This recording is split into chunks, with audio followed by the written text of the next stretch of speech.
តារាកំ ប្លែងវ័យក្មេងម្នាក់ត្រូវបានហ្វេនចាប់រំលោភរួចសម្លាប់យ៉ាងសាហាវព្រៃផ្សៃបន្ទាប់ពីនាងទើបតែចុះពីលើឆាកសម្ដែងនេះគឺជាករណីដ៏សាហាវព្រៃផ្សៃមួយដែលជនល្មើសគឺជាហ្វេនផ្កាប់មុខរបស់ជនរងគ្រោះមិនគួរណាហ្វេនហ៊ានលើកដៃសម្លាប់ idol បែបនេះសោះ Dion មានអាយុ22ឆ្នាំនាងកើតនៅថ្ងៃទី10ខែវិច្ឆិកាឆ្នាំ1995នៅក្នុងទីក្រុង Melbourne នាងមានកុមារភាពដ៏លំបាកដោយសារតែម្ដាយបានស្លាប់ចោលតាំងពីនាងនៅក្មេងទោះបីជាខ្លួនឯងខ្វះភាពកក់ក្ដៅពិតមែនប៉ុន្តែ Dion តែងតែផ្ដល់ក្តីស្រឡាញ់និងភាពកក់ក្ដៅទៅឲ្យមនុស្សជុំវិញខ្លួនជាពិសេសគឺចំពោះប្អូនៗរបស់នាង Dion បានចាប់អាជីពជាតារាកំ ប្លែងនាងពូកែនិយាយឲ្យគេសោចណាស់ត្រឹមតែរយៈពេលខ្លីសោះគេឈ្មោះរបស់នាងក៏ចាប់ផ្ដើមល្បីរន្ទឺពេញទីក្រុង Melbourne ខ្សែជីវិតរបស់នាងកំពុងតែមានពន្លឺស្រស់បំព្រងអនាគតដ៏ភ្លឺស្វាងកំពុងតែរង់ចាំនាងមិនគួរណានាងត្រូវមកជួបជាមួយនឹងរឿងអកុសលបែបនេះសោះឡើយនៅថ្ងៃទី12ខែមិថុនាឆ្នាំ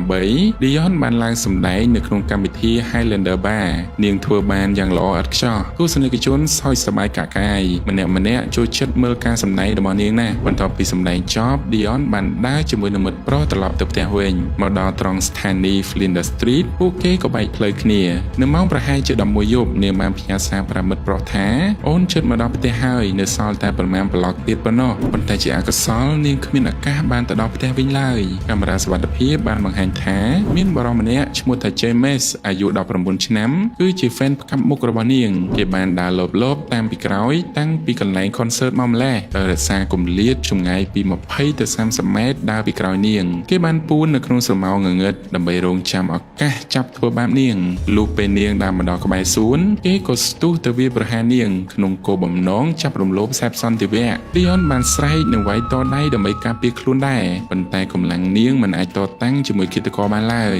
បុរសល្មោកែមនោះបានច្របាច់កនាងអស់រយៈពេល10នាទីបណ្ដាលឲ្យនាងដាច់ដង្ហើមស្លាប់ក្នុងពេលនោះតែម្ដងបន្ទាប់មកគេបានរំលោភសាកសពនាងទាំងកំរោលមុននឹងបោះសាកសពចោលទៅក្នុងទីលានបាល់ទាត់ទង្វើនេះពិតជាមិនអាចទទួលយកបានឡើយស្អែកឡើងសាកសពរបស់ Dion ត្រូវបានគេប្រទះឃើញដេកស្លាប់ទាំងអាក្រាតកាយព័ត៌មាននៃការស្លាប់របស់តារាកំ ប្លែងល្បីឈ្មោះម្នាក់នេះត្រូវបានគេចែកចាយពេញបណ្ដាញសង្គមត្រឹមតែរយៈពេល24ម៉ោងប៉ុណ្ណោះប៉ូលីសក៏អាចកំណត់អត្តសញ្ញាណជនសង្ស័យបានម្នាក់នោះគឺជា fan ផ្កាប់មុខរបស់នាងឈ្មោះថា James នៅក្នុងបន្ទប់សួរចម្លើយដំបូងឡើយ James បាននិយាយកុហកថាគេគ្រាន់តែចង់ប្លន់ទ្រព្យសម្បត្តិនាងប៉ុណ្ណោះប៉ុន្តែក៏ជ្រុលដៃធ្វើឲ្យនាងស្លាប់គេគិតថាការឆ្លើយបែបនេះទោះអាចនឹងស្រាលជាងមុនប៉ុន្តែប៉ូលីសមិនជឿគេទេព្រោះសភាពជនរងគ្រោះនិងលទ្ធផលកសោវិច័យបានបង្ហាញយ៉ាងច្បាស់ថាជនរងគ្រោះត្រូវបានឃាតកររំលោភរួចសម្លាប់ហើយទ្រព្យសម្បត្តិគ្មានបាត់បង់អីទេសូម្បីតែទូរស័ព្ទរបស់នាងក៏មិនបាត់ទៅណាដែរចុងក្រោយ James ក៏បានសារភាពថា